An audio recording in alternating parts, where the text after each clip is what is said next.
बिस्मिल्लाहिर्रहमानिर्रहीम। लाखों करोड़ों दुरूदो सलाम मोहम्मद मुस्तफ़ा सल्लल्लाहु अलैहि वसल्लम और आले मोहम्मद पर। मैं हूँ उमर दराज गोंदल। कभी कभार ऐसा होता है, कहते हैं नज़र बद वो हकीकी दिखाई देती है। लगी रहे खान साहब का एक अच्छा खासा इवेंट था, इस दौरान एक अफसोसनाक हादसा पेश आया, या नज़र लग जाना जिसको कहते हैं, कि हमारी साथी रिपोर्टर, हमारे साथी सहाफ़ी जो हैं उनकी जान चली गई है। आप जानते हैं कि सदफ नईम साहिबा जो हैं वो चैनल 5 की रिपोर्टर थी, और उन्होंने कल ही खान साहब का इंटरव्यू कंटेनर के अंदर किया था, और वो बड़ी खुश थी, इसको बड़ी वो कामयाबी अपनी मान रही थी। जाहिर बात है, हर कोई चाहता है कि इस किस्म के इवेंट के ऊपर वो कवर भी करे, लीडरशिप का इंटरव्यू भी करे। और लेकिन आज अभी खान साहब का जो लॉन्ग मार्च है वो मुरीदके से शुरू हुआ, और मुरीदके से शुरू होने के बाद चूंकि मंजिल उसकी आज गुजरांवाला थी, लेकिन कामों की के करीब पहुंचा है, तो इस दौरान ये हादसा अफसोसनाक पेश आ गया। बहुत सारी गलत बातें, बहुत सारे झूठ फैलाए जा रहे होंगे। आपको कहा जा रहा होगा कि इमरान खान ने कंटेनर के नीचे देके सदफ नईम को मार दिया, या इमरान खान के कंटेनर ने क्रश कर दिया। बहुत सारे झूठ, बहुत सारी बातें अपनी अपनी मर्जी से कहानियां सुना रहे होंगे। मैं आपको सिर्फ और सिर्फ दो बातें बताना चाहता हूं कि हमारे साथी रिपोर्टर अरसलान जट जो नियो न्यूज के रिपोर्टर हैं वो, और अली मुमताज जो एंकर हैं, मैं आपको उन दोनों के हवाले से, जो इस वाक़े के ऐनी शाहिद हैं, जो वहां पे मौजूद थे, उन्होंने क्या बताया। बाकी झूठ जो है वो जितना मर्जी कोई फैला ले, उसका कोई नहीं। एक तो हमें दुख है, हमें तकलीफ है, वो हमारी कुलीग थी। अब हर कोई बयान देगा, अब नून लीग वालों को भी याद आ जाएगा। शहबाज शरीफ ने भी उनके शौहर को फोन किया, बहुत अच्छी बात है, बयान जारी किया। उनकी एक तो मेहरबानी करें, उनकी तस्वीर, उनकी वीडियोस, उनकी प्राइवेसी का ख्याल रखें, उनकी फैमिली के मुतालिक कुछ पोस्ट ना करें, ये मुनासिब नहीं है, अखलाकियात इस बात की इजाजत नहीं देती। अब जैसे ही हादसा पेश आया तो उसके बाद खान साहब खुद, उनको सिक्योरिटी ने मना किया, उसके बावजूद वो खुद नीचे आए। उन्होंने जारी बात है, इंसान क्या कह सकते हैं, उनको ये क्या हो गया, ये क्या हो गया।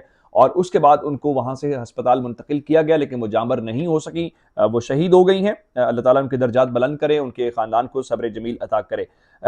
खान साहब ने उसके बाद वो गए कंटेनर के ऊपर, उन्होंने ऐलान किया, उन्होंने कहा जी हम आज लॉन्ग मार्च को, चूंकि एक हादसा पेश आ गया, तो इस वजह से कि सदफ नईम साहिबा की जान चली गई, तो इसको यहीं पे रोक देते हैं, और लॉन्ग मार्च को आज दिन की रोशनी में चूंकि हादसा पेश आया, तो खत्म करने के बाद वहां पे वो वापस रवाना हो गए। अब मैं आपको बताना ही चाहता हूँ हादसा पेश कैसे आया।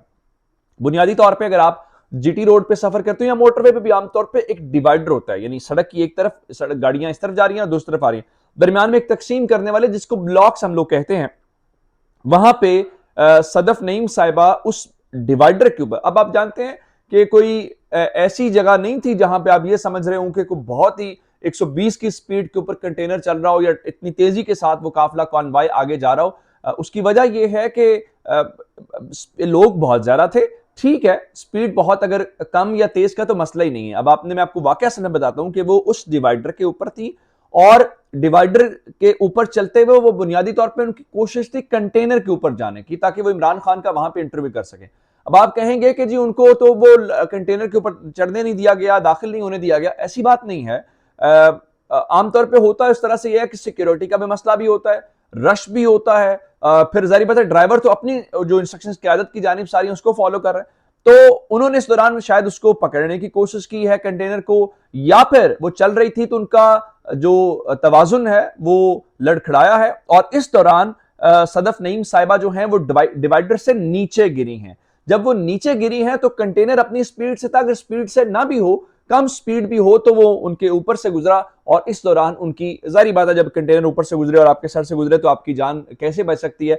तो इस तरह से उनका ये वाकया पेश है, और इस बारे में दोनों जो लोग हैं जो मौके पे मौजूद थे, वो नहीं जो टीवी पे बैठ के, जो ट्विटर पे बैठ के आप तक अपनी थेरीज भेजते हैं। मैं आपको अली मुमताज का ट्विटर पे, वो कहते हैं जी कंटेनर पे जब मैं ऊपर गया तो सदफ भी वहां खड़ी थी, उसके बाद मैं ऊपर आ गया और सदफ को मौका न मिला क्योंकि ट्रक उसके कुछ देर बाद चल पड़ा। सदफ ट्रक के साथ सड़क के डिवाइडर पे चल रही थी, वहां से उसका पैर फिसला, यूं उसकी मौत वाकई हो गई। इसमें ड्राइवर का कोई कसूर नहीं है। अब ये अली मुमताज जो हैं ये खुद उनके साथ मौजूद थे। उनके मुताबिक जब वो वहां से ऊपर चले गए हैं तो जाहिर है रश होगा। खातून अब कैसे, वो मर्द तो चले छलांग छलूंग लगा लेता है, खातून वो अपना उनका होता है, तो इस वजह से भी शायद एक वजह हो सकती है। चलें, अरसलान जट जो हैं, जो न्यू न्यूज की जानिब से इस लॉन्ग मार्च को कवर कर रहे हैं, वो कहते हैं जी कंटेनर डिवाइडर के साथ चल रहा होता है, जिस साइड पे एक शख्स तक नहीं होता। सदफ डिवाइडर पर चल रही थी, कदम लड़खड़ाया, बैलेंस आउट हुआ तो कंटेनर वाली साइड के ऊपर गिर गई, और उसके बाद वो कंटेनर जो है उनके ऊपर से जो है वो गुजर गया, और उनकी यूं जान चली गई। बहुत अफसोसनाक बात है। आपको सारे ये बातें बताएंगे, इसका ताल्लुक जोड़ेंगे इमरान खान के साथ। हादसा किसी भी जगह पे पेश आ सकता है। चलें, इमरान खान की मेहरबानी, नीचे तो कम से कम आए हैं। लॉन्ग मार्च को तो मुलतवी किया है। नवाज शरीफ साहब जब मुझे क्यों निकाला मार्च जीटी रोड के ऊपर कर रहे थे, गुजरात के करीब थे, एक बच्चा कम उम्र जो था उनकी गाड़ी के नीचे आ गया। आप फुटेजेस निकाल के देख लीजिए, नवाज शरीफ ने रुकना गवारा नहीं किया था। और वो इसके ऊपर सियासत कर रहे हैं, वो फितने की सियासत और खूनी मार्च, ये फजूल बातें ना करें। हमसे ज्यादा हमारी वो कुलीग हैं, हमारी दोस्त है। मेरी उनकी इस्लामाबाद तक शनासाई जरूर थी, क्योंकि पंजाब असेंबली में कवर करने का मौका मिला, या बाकी मौकों के ऊपर तो वहां पे मौजूद थी। जिस दिन मैंने लिबर्टी के अंदर कवर किया, उस दिन भी वो अपनी चैनल 5 के पास खड़ी थी। ठीक है, रिपोर्टर आमतौर पर इस तरह से नजर आते हैं, तो जाहिर बात है वो बड़ी मेहनती खातून थी। इस तरह से उनकी जान चली जाना, ये हम सबको तकलीफ है, हम सबको दुख भी है। इस तरह नहीं होना चाहिए था, लेकिन उसको गलत रंग देना भी कोई मुनासिब बात नहीं है। अब जरा अंदाजा कीजिए कि अच्छी बात है कि शहबाज शरीफ हुकूमत ने 50 लाख रुपए उनकी इमदाद का ऐलान उनके शौहर के लिए किया है। उनके 2 बच्चे हैं, उनका एक बेटा है और एक बेटी है। और उसके बाद बताया गया है कि पंजाब हुकूमत ने पहले 25 लाख, और अब इमरान खान के कहने के ऊपर मोने सलाई ने आपसे थोड़ी देर पहले ट्वीट किया और उन्होंने भी 50 लाख यानी 1 करोड़ रुपए इमदाद। ठीक है, वो वापस नहीं आ सकती, उनके बच्चों की किफालत, उनका ख्याल रखना हम सबका फर्ज है।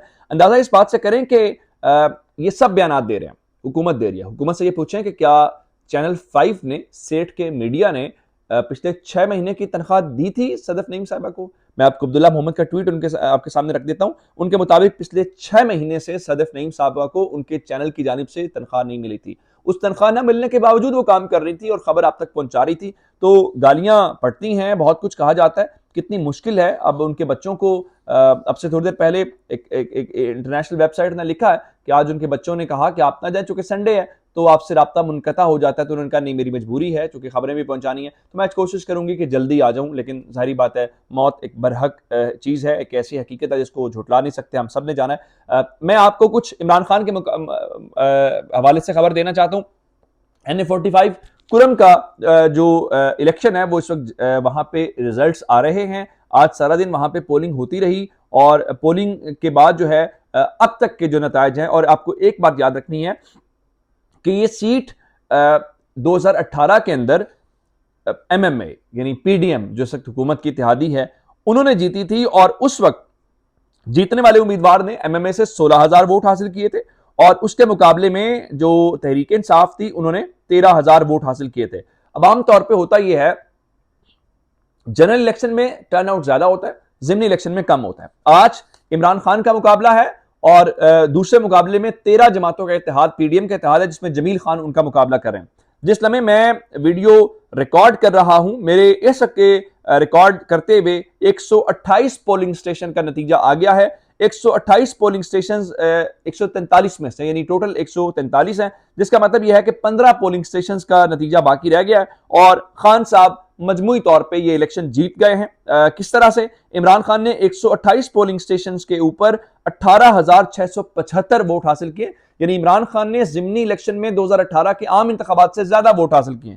और जो जीतने वाली जमात ने तो 18,000 ले लिए, लेकिन उनके मुकाबले में 13 जमातों ने मिल के, इस बार MMA भी नहीं है, PDM के उम्मीदवार जमील खान ने अब तक 10,547 वोट हासिल किए, जिसका मतलब यह है कि इमरान खान तकरीबन 8,000 की लीड के साथ हैं। बाकी 15 पोलिंग स्टेशन जब तक आप आ जाएंगे तब तक भी कमोबेश कोई 100-200 का 1,000 का फर्क पड़ सकता है, लेकिन 8,000 की लीड 15 पोलिंग स्टेशन के ऊपर कवर करना अब इम्पॉसिबल चीज है। तो इसका मतलब यह है कि इमरान खान की आज नाअहली अमली तौर पर खत्म हो गई है। इमरान खान एक बार फिर कौमी असम्बली के मेंबर बन गए हैं और अब इमरान खान की मर्जी है कि वो ओथ लेते हैं या नहीं लेते। ये हकीकत है, जो 8 सीटें थी उसमें से खान साहब 7 सीटें जीत गए हैं। ये एक रिकॉर्ड है इमरान खान की जानिब से, पाकिस्तान बल्कि ये बड़े सगीर का रिकॉर्ड होगा कि बैक वक्त 7 सीटों के ऊपर कामयाब होना। अपना बहुत सारा ख्याल रखिएगा। खुदा हाफिज।